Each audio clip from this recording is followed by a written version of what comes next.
in the beginning of the show that Minister Ahmed Hussain will be our special guest on our show. So I have Mr. Hussain with me now. Minister, good morning. Good morning. It's always pleasure to talk to you. So right now, Canada is going through very tough situation of housing problem.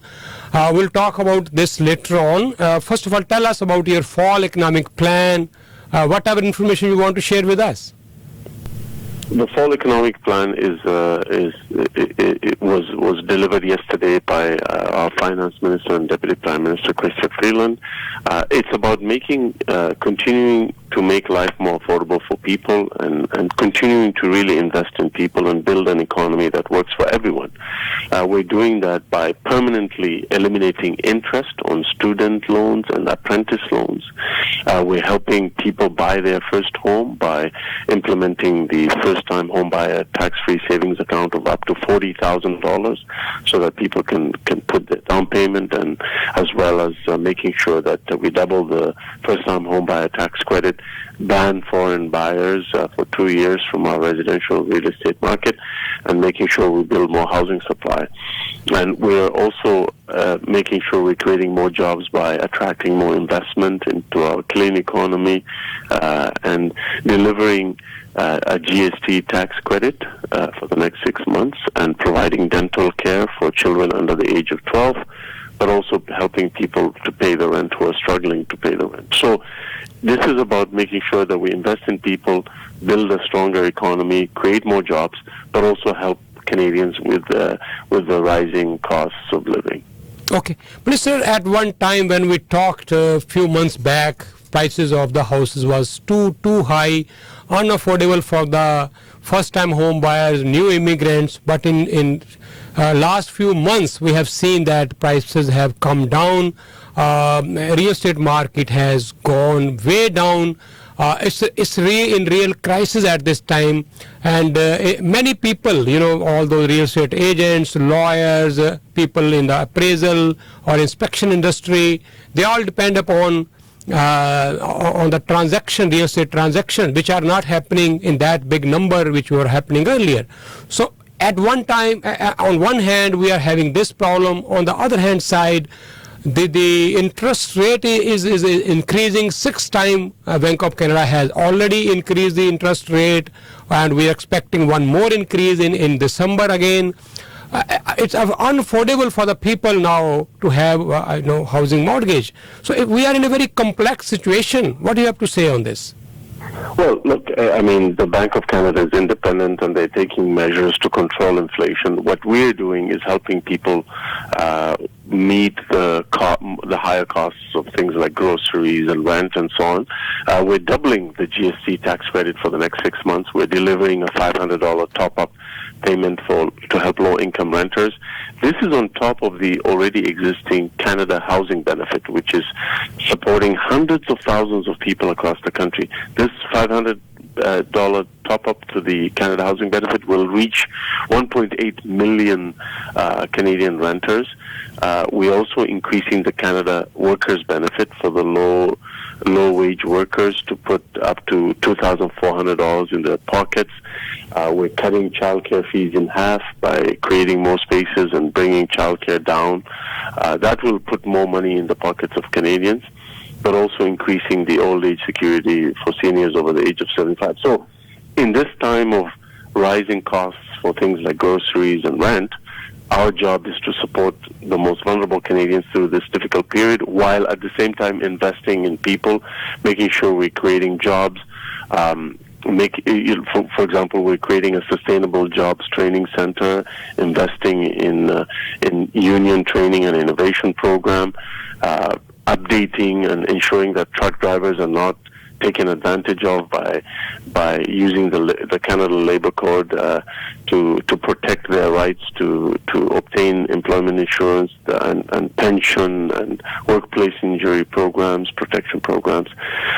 This is a good these are good measures to protect people, but also to help people get into the market. I spoke about the first-time home buyer tax-free savings account. That is a significant, help for first-time home buyers, for up to $40,000 tax-free that people can get. And you see, our plan is being received well. Canada now has a AAA credit rating, the strongest economic growth in the G7 this year, and the lowest net debt and deficit to GDP ratio in the G7. We know that people are going through hard times, but we're there to support them. The last thing I'll say about the housing market, because you mentioned that specifically, the difficulty we have in Canada is we have a fast-growing population. In fact, the fastest-growing population among the G7, but we have a very low amount of housing supply.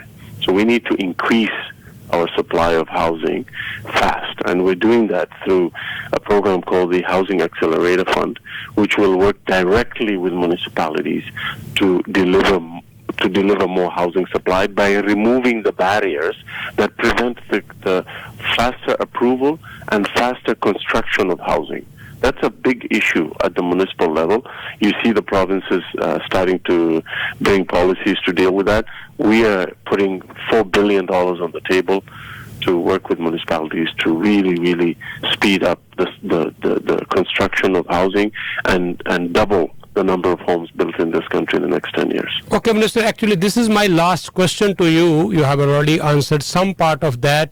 Minister Sean Fraser has recently announced a very aggressive plan that he wants 500,000, 500,000 people in Canada in 2025. You had been Minister of Immigration for a long time. You also took lots of measures to bring more and more immigrants to Canada. So on one hand, we are so aggressive to bring more and more people here. On the other hand side, we already have such a strong shortage of housing supply. So recently, Ontario government has also taken a very aggressive plan, and they're saying that they are going to build 500,000 houses in few years now, 5 to 10 years time. So every municipality or provincial sarkar is trying, but is there any coordination between federal government, municipal and provincial to accommodate all those hundreds and thousands of immigrants coming here, and many of them who have already settled here? Actually, let me clarify something. Those numbers that were released, the 500,000 target, those numbers all of them are not going to be used by people who are coming. Okay. Some of those spaces are used for people who are already here, but who are not permanent residents. Okay. So this actually gives us the space to regularize those people and make them permanent. In other words, let me give you an example. There's a number of construction workers and highly skilled people who will help us build more housing, and we are targeting them so that we can make them permanent so that they can help us build more housing. It's something that the Minister of Immigration and myself are working together on.